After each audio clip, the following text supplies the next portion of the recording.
What is up, Badger fans? Let's talk Rutgers postgame. Curtis is on. He's going to get his flowers. Plus, talk a little bit about what's coming up in the Big Ten Northwestern a little bit. And what are we sure about with this team halfway through the year? What are we sure about? And what do we still have some questions about? Locked on Badgers. Let's go.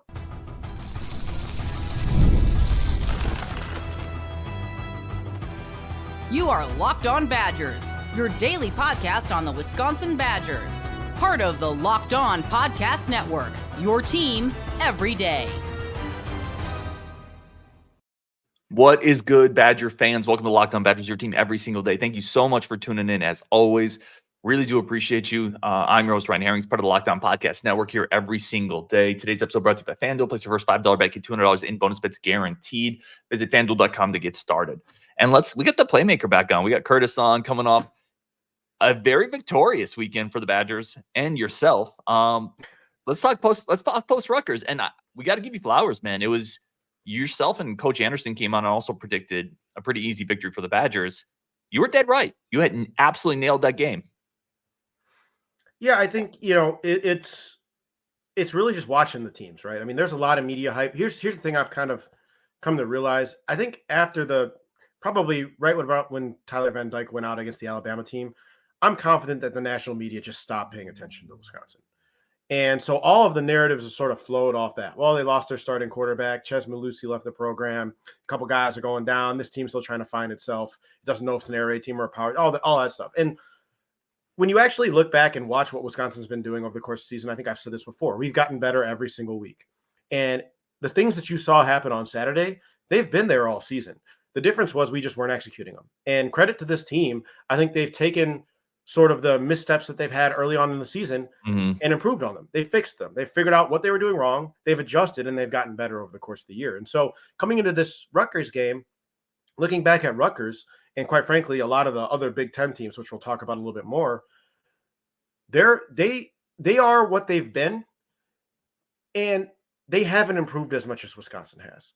And so when you watch those teams play, they're slower. They don't have the same level of athleticism we had. One of the big things we talked about in the offseason last year was going out, getting more athletic linebackers, getting a more athletic secondary so that we can play faster, we can play more instinctual.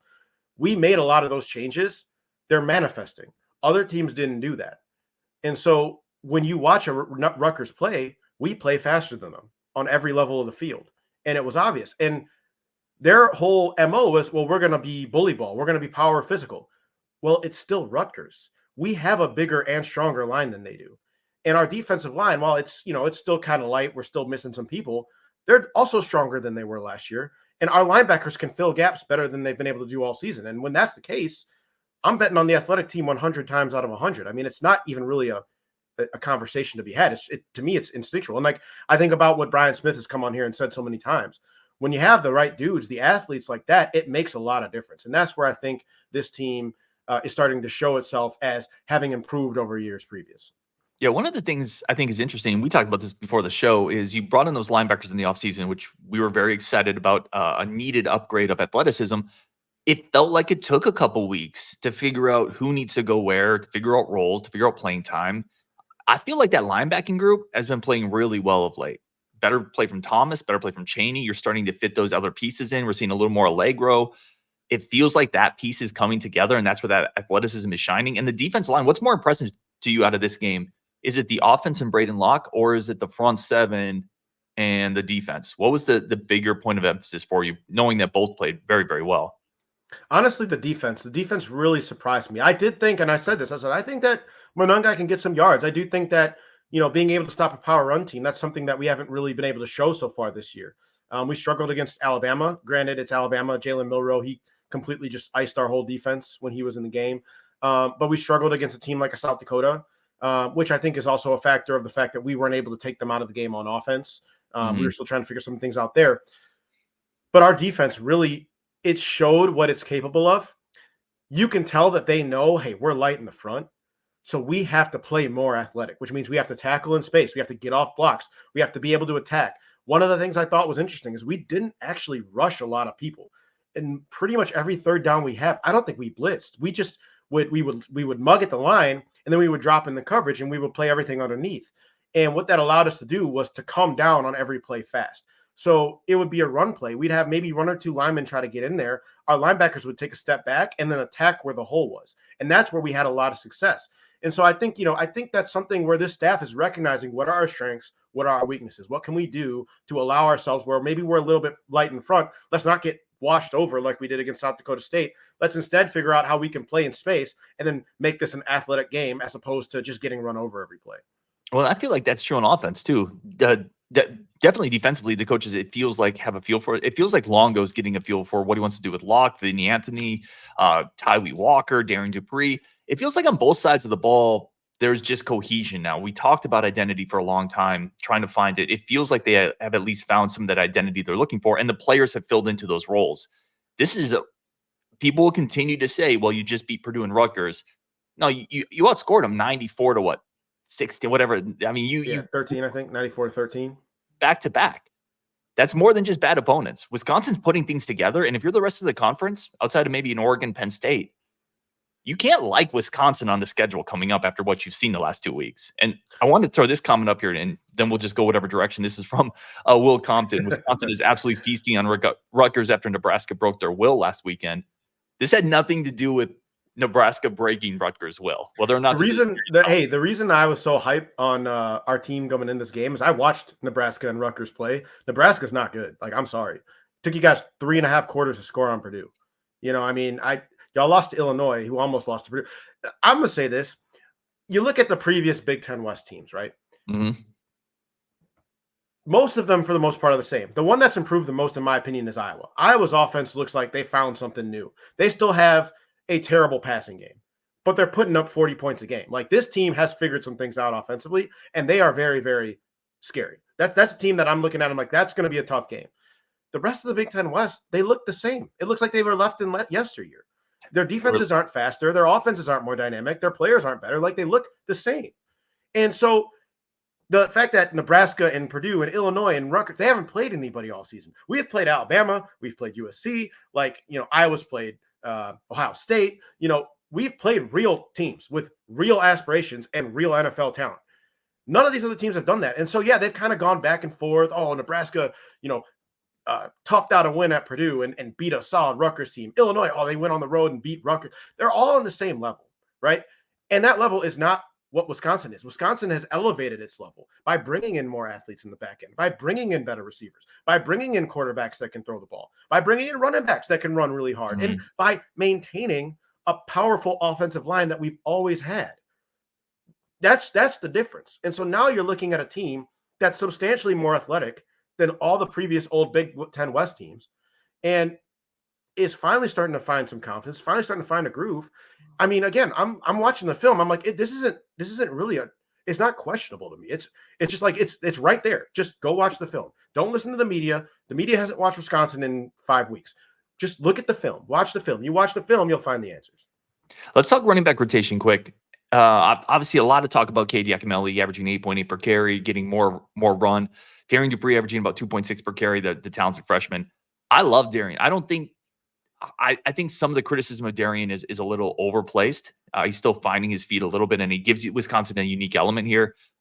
Is there a case where Yak needs more touches no matter what, though? Like, is there a case where you can say it's not a Dupree thing, it's just a Yak is outperforming his expectations thing, and you got to ride that hot hand a little bit?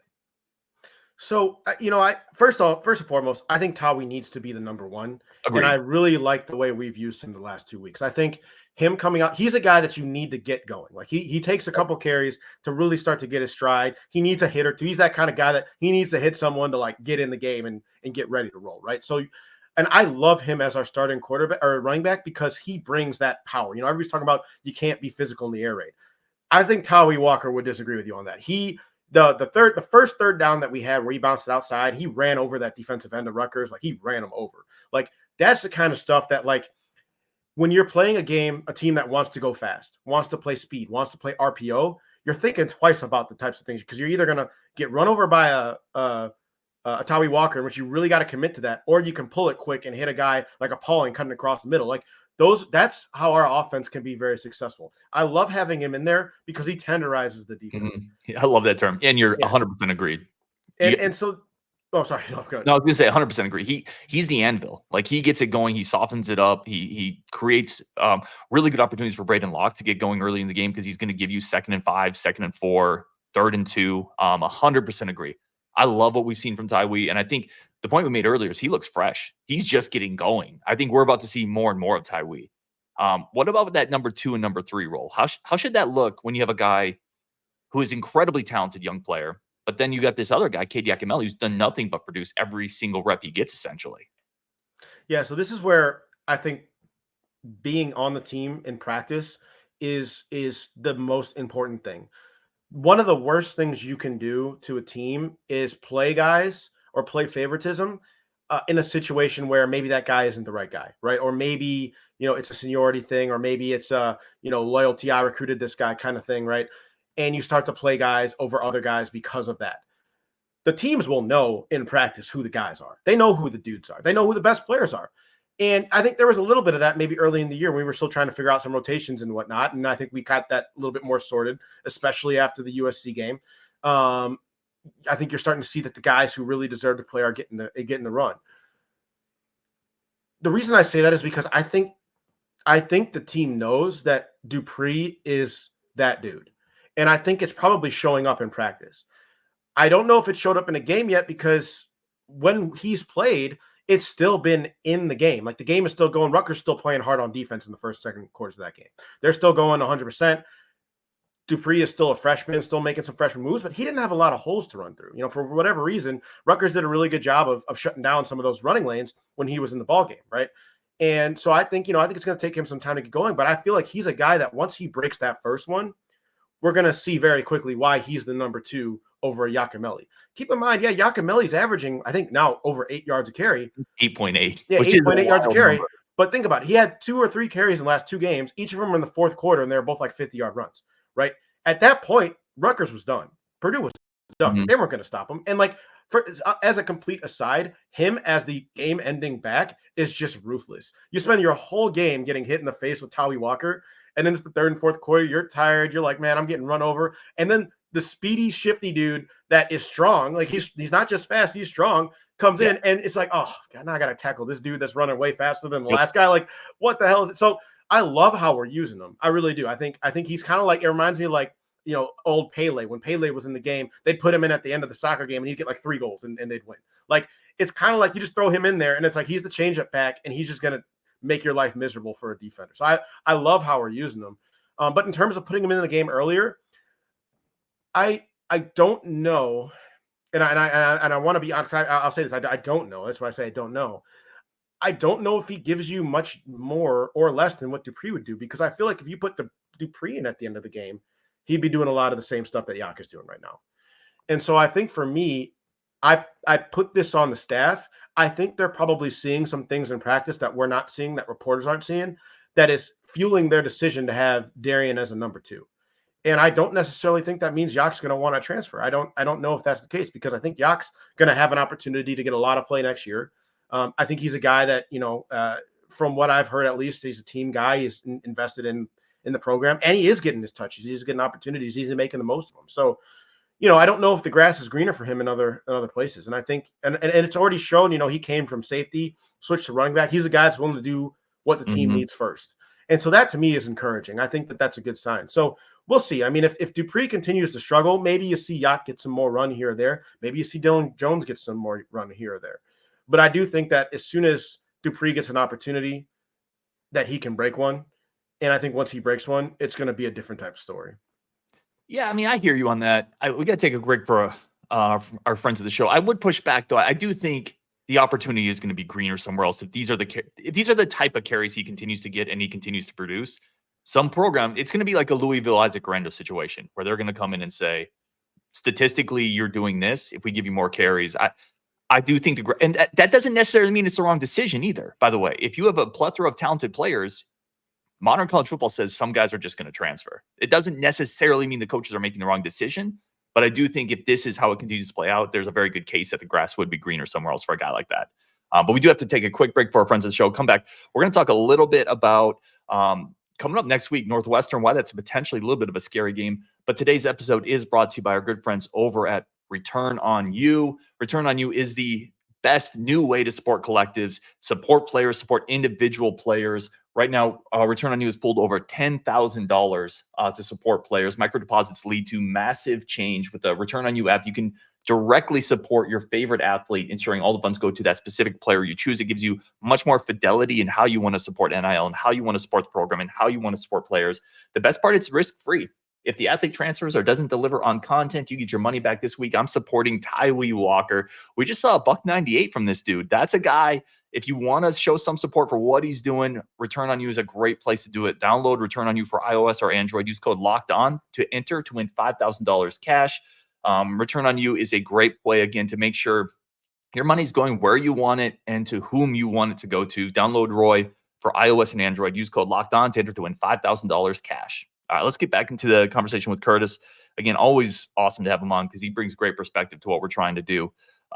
Let's talk a little bit about Northwestern and what you see as a potentially kind of a, I don't want to say trap game, but a game that feels a little scarier to me, given the history there, where it's played. And Rutgers has some pieces on offense that make you a little nervous. Oh, you're muted. I'll say this out the gate. Northwestern, first and foremost, I felt like my analysis, I really believed in what I saw last week going into this game. I'll tell you this, Northwestern at Northwestern is a game that defies logic. There is no analysis I can provide. There is no type of scouting report I can give you that would make this game anything other than completely ridiculous half of the time that we've ever played it. So, that's just kind of my 2 cents as a Wisconsin fan, having watched us play in Evanston for the last 20 years. I mean, I could tell you that, yeah, I think we're better across the board on most of our skill positions. I think we have the talent to stop their offense. I think we have the talent to score on them at will. I don't know how much it matters. That's a team that believes in itself. It believes in itself when it plays Wisconsin, and they have a really, really, really good coaching staff. They have pretty much who's who of coaches from the North Dakota State and South Dakota State national championship FCS programs from the last 3 to 4 years. So, obviously this is going to be a game where I think I'm not coming out and saying we're going to beat this team by 40. This is a game where I think we're really going to have to buckle up and we're going to have to play good football. We're going to have to make the right decisions and we're going to have to tackle in space. There's a couple of things about this team that scare me. The first thing is they shifted quarterbacks. Earlier in the year, I don't remember the name of the guy they were playing earlier in the year, but he wasn't doing it for them. He couldn't move. He couldn't, do a lot of the same things. Lausch comes in, and this dude is an athlete, right? He can run around in backfield. He's really fast. In fact, the best comp I can give you is he runs like Dylan Gabriel did against Ohio State last week. He's fast. He's athletic. He can get in space, and he's got a little bit of an arm. He's a little bit of a gunslinger. That offense that they run is designed to get guys in space off of play action reads. And if we're not disciplined in our defense, they can get a guy over the top on us and he can hit him. And if we have him covered, he's a guy that can break out of the pocket and run for 10 yards. And he can do it pretty efficiently. I mean, watching him against Maryland last week, they absolutely shredded Maryland's defense. Now, I'm not high on Maryland by any means, but they still showed that they have a lot of offensive firepower with this new quarterback in there. If you're looking at their receivers individually, their running backs individually, they have one receiver that I think is solid. Kurtz. But outside of that, Kurtz, yes, that's it. Outside of that, it's nothing special. It's Northwestern. But it's the combination of things. And the way I see this game more or less going, it reminds me a lot of the Nebraska game from last year, where Chubba Purdy basically just tried to beat us by himself. He was running around getting 10 yards on a quarterback keeper, or he was dropping back and he was throwing it to a guy when we were missing our coverage reads on like an RPO kind of thing. That's going to be about the same recipe that Northwestern has to beat us this year. Flipping it over to their defense, they play solid, stout, fundamental defense. It's a championship defense. Again, Braun was the defensive coordinator on 3 national championship teams at North Dakota State. They know how to coach defense. They know how to be disciplined. They know how to be physical. And I can promise you, if I know nothing else, Northwestern's defensive front does not fear Wisconsin at all. They've never feared us. It's like the one game where they come in, they're like, we're going to eat these guys every time. It is what it is. But if we can establish the run on them, if we can do what we've been doing the last few weeks, we can maintain possession. We can convert on third downs. We should come out of this game with a win. If Locke can play smart, if he can hold on to the ball, if he can avoid, an arm punt like last week, I think that we'll be in a good spot to win this game. Yeah, you bring up a lot of good stuff there. I will say Wisconsin coming off 2 weeks of playing fairly mobile quarterbacks, Card and Kalik Manis, was going to help them a little bit with Lausch. Lausch is their second leading rusher for Northwestern, so definitely a guy who's going to put some pressure on you. Kurtz is averaging 15 yards per catch, so that's the receiver that you kind of look out for when they get that RPO, that play action. They can get him deep. And then They defensively, run they're a fourth. lot of motion too, and that's something that we got to be sure to be prepared for. Yep. And then defensively, they're fourth in the conference in rush yards per attempt. Now, again, their schedule has not included teams that have really been able to run the ball consistently, but this is kind of similar in some ways to the argument with Purdue. Like they've still done what they should do, right? They played good rush defense against teams that don't run the ball well. They're averaging 2.9 yards per carry defensively given up. That's really good. It is more of a challenge. That stadium's going to be super wonky. It's supposed to be windy this weekend. At least it's not going to be windy and rainy coming off the lake. Well, it's not on that grass be that's funny. like 5 inches tall either. Yep. So It's not going to be that stupid grass. But it's still going to be down there. And I will say this, like I give this coaching staff a lot of credit, Curtis. I think they're on point with this kind of stuff. But this is also the type of games where young men coming off 2 dominant performances, knowing next weekend is going to be at home against Penn State. This is also the type of team. We see this all the time in college football. I'm not saying it's going to happen, and I actually think this coaching staff is going to be pretty good at avoiding these type of things. But this would be a game where a few younger players look at it and say, it's Northwestern. We got Penn State next weekend. That's what we're really hyped for.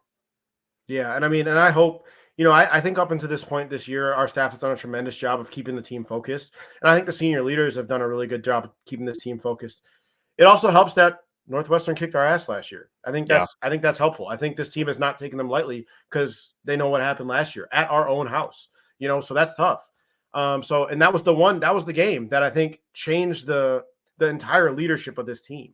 I think that's the game that showed Wohler and guys like Pauling and guys like Daryl Peterson and like the senior leaders of this team that, hey, like we got to change our stuff because we can't be doing what we've been doing and expect to get better results. That's not going to work. We got to be better. And so the thing that gave me a lot of confidence from last week's performance is that there was a couple big plays that Rutgers had. There was a couple key third downs that they were able to convert. You had the one where Kalik Manis juked out Preston Zachman and got for a first down. They had the one right after that where they had a double move on the outside that Hallman bid on, and he got burned over the top, right? Northwestern is going to do some of those shots. The difference was when that happened, the defense didn't hold its head. It didn't get down on itself. It bowed up, and it stopped them from getting points, stopped them from getting in the end zone, right? They never flinched, even though plays happen and big plays are going to happen when we play teams in the Big Ten. Do you flinch or do you bow up and you make them earn it no matter what happens? And our defense showed it could do that last week. This team doesn't give up. They don't stop playing. We talked about that Bama and USC. Like even in moments where it's gone against you, this team does not stop flying around. They don't stop hitting people. They don't stop playing physical. That's a credit to the senior leadership that you talked about and the coaching staff. I almost put more than on the senior leadership, to be honest, than the coaching staff. Let's take one too. I think it's so much leadership, right? Hold on, we got to take one more quick break because I got behind on our first break. But I want to come back. We're going to ask Curtis halfway through the year, what is he sure about with this team? Maybe good or bad. What is he absolutely sure about? We're going to do that next on Locked On Badgers. One more quick break for our friends of the show over at FanDuel. FanDuel remains the number one source for all your betting needs, all your sportsbook needs over on the Locked On Podcast Network. They are official sportsbook of the Locked On Podcast Network for a reason.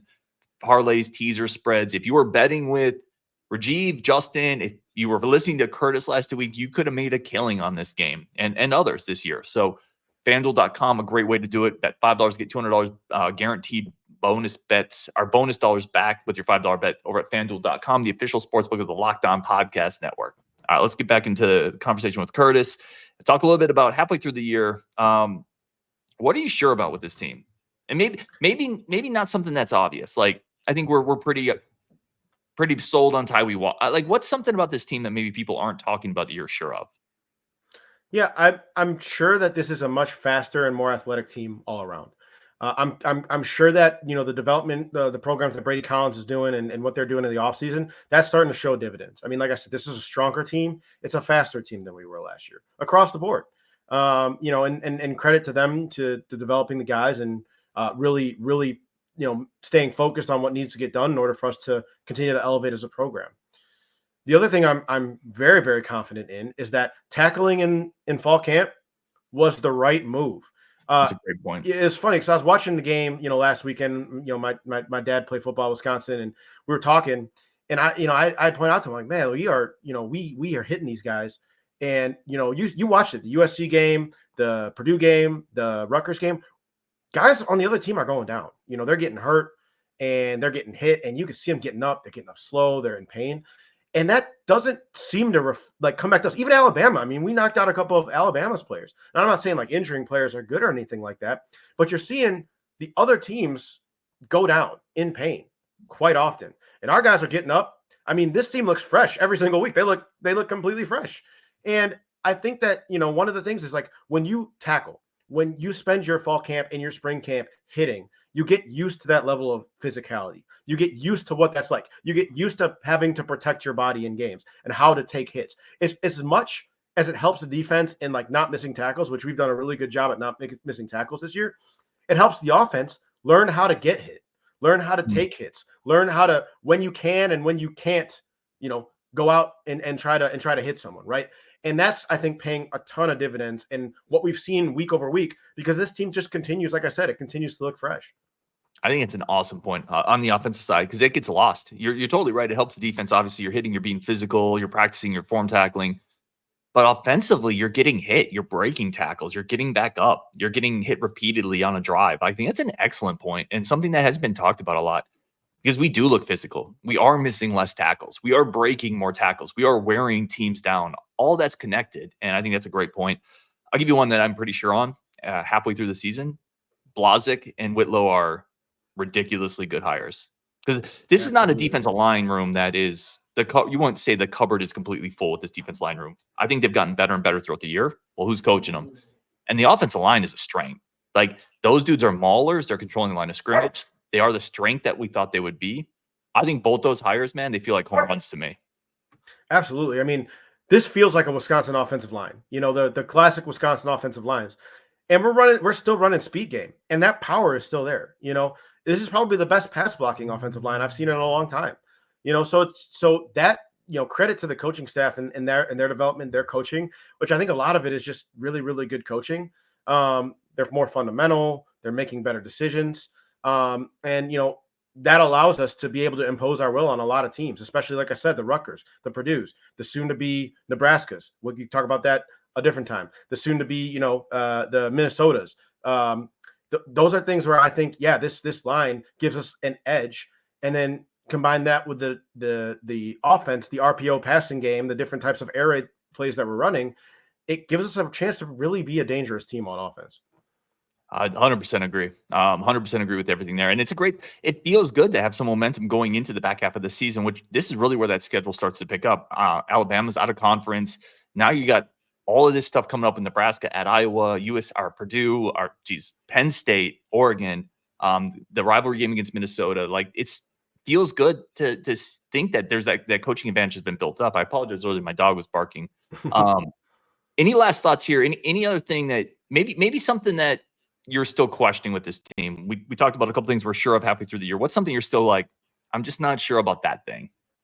So I as much as I just praise the offensive line, my big question is, what do we do when we can't move the ball on the ground, right? If a team can stop our rushing attack, can we really be a dangerous team? That's my big concern. I like our receiving core. I think that they have improved over the course of the year. They struggled early in the year getting off of man coverage, especially press man coverage. We had a tough time dealing with that. Tretch is electric, but he still had some issues running routes early in the year. It's gotten better as the last few weeks have gone on, and you've seen us improve. But we also physically overmatch those teams, and they got to commit to stopping the run. And if a team that we play can stop the run, that's where I think we might have some issues.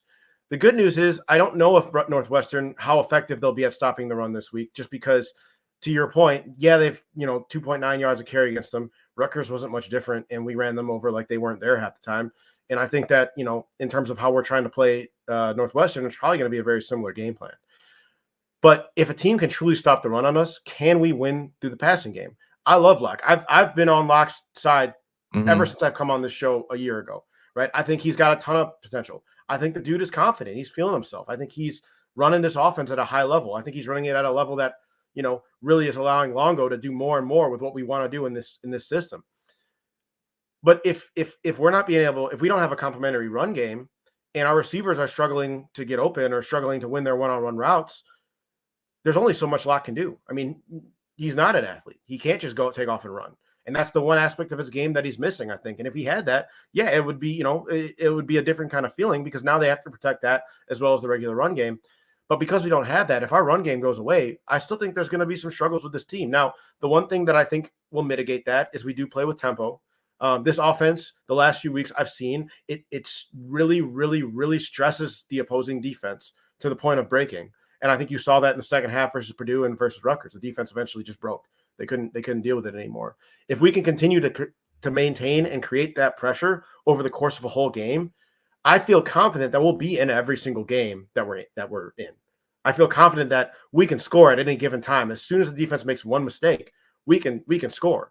So those are the things that I feel good about. But again, I feel like if a team is really able to shut down our run, can our receivers win their one-on-one matchups and make it a passing game, and we can win that way? Yeah, it's a fair concern. I would say that's probably true for most teams outside of a very couple in college football, though, right? Well, Like, absolutely, but that's what we're talking about. Yeah, How like, good do we want to be? if Iowa gets like, I'd forget even the run thing. Like, if you make any offense in college football one-dimensional, whether it's stopping on the pass or the run, most of them are going to struggle outside of Ohio State, maybe Oregon, Texas, obviously. But I think most are going to struggle in that situation. But I agree. Like, I don't have a ton of faith if a team is able to shut down a run and we're playing an athletic secondary that we're going to find a ton of success, because we're still not quite there on the outside, right? We still need a couple more pieces there. And this is year 2 in this build, and maybe that happens in year 3 or 4.